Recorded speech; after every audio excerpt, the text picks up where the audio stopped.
গত বাজেটে 25-26-এ যদি আপনার 2144 কোটি টাকা বরাদ্দ হয়, আর এবারে 2049 কোটি টাকা হলো কেন? বরাদ্দের জায়গাটা তো আরো তো বেশি হওয়ার কথা। যে এআই এর কথা আজকে বাংলাদেশ সহ বিশ্ব জুড়ে যার অবদান এবং যার ক্রিয়াকর্ম আমরা দেখতে পাচ্ছি, সেটাও ধীরে ধীরে আমাদের মূল্যবোধগুলোর পরিবর্তন ঘটাবে।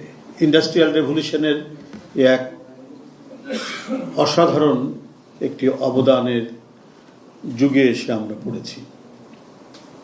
স্টিম ইঞ্জিন থেকে আমরা এআইয়ের যুগে এসে পড়েছি। সুতরাং আমাদেরকে এটার সাথে মানিয়ে চলতে না পারলে আমরা পিছিয়ে পড়ে থাকব।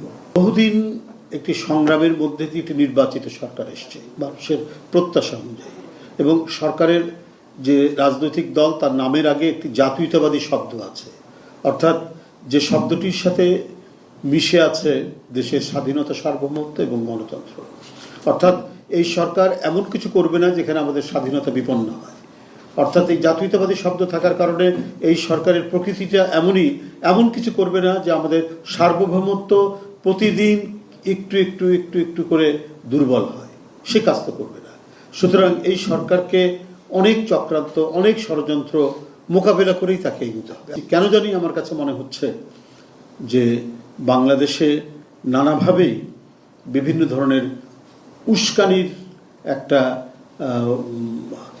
আবছা আমরা ইঙ্গিত পাচ্ছি বিভিন্ন কথাবার্তায়, বিভিন্ন রাজনৈতিক কর্মকাণ্ডের মধ্যে দিয়ে। যাই হোক, আমি ওই প্রসঙ্গে যাব না।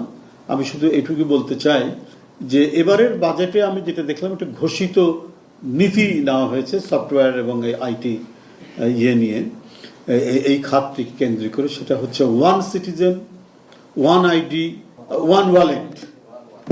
এটি একটি ঘোষিত নীতি সরকারের।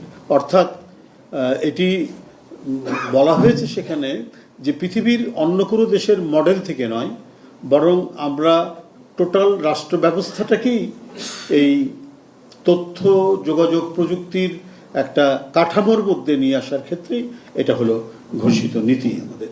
এবার বাজেটেও যে অবজেক্টিভগুলো দেখানো হয়েছে, বলা হয়েছে, সেটা যদি সত্যিকারভাবে ইমপ্লিমেন্ট করা যায়, তাহলে আমরা পৃথিবীতে যে কয়েকটি দেশ লিড করছে, যুক্তরাষ্ট্র, যুক্তরাজ্য, ইন্ডিয়া এবং অন্যান্য যে দেশগুলোর কথা বলি, আমরা সেই পর্যায়ে কমপক্ষে উঠতে পারবো। তাদেরকে ছাড়িয়ে যাব কিনা জানি না, কিন্তু সেই পর্যায়ে আমরা উঠে যাওয়ার সমূহ সম্ভাবনা রয়েছে বলে আমি দৃঢ়ভাবে বিশ্বাস করি। একটি বিষয় আমার বলার আছে যে যদি গত বাজেটে 25-26-এ যদি আপনার 2144 কোটি টাকা বরাদ্দ হয়, আর এবারে 2049 কোটি টাকা হলো কেন? বরাদ্দের জায়গাটা তো আরো তো বেশি হওয়ার কথা, তাই না?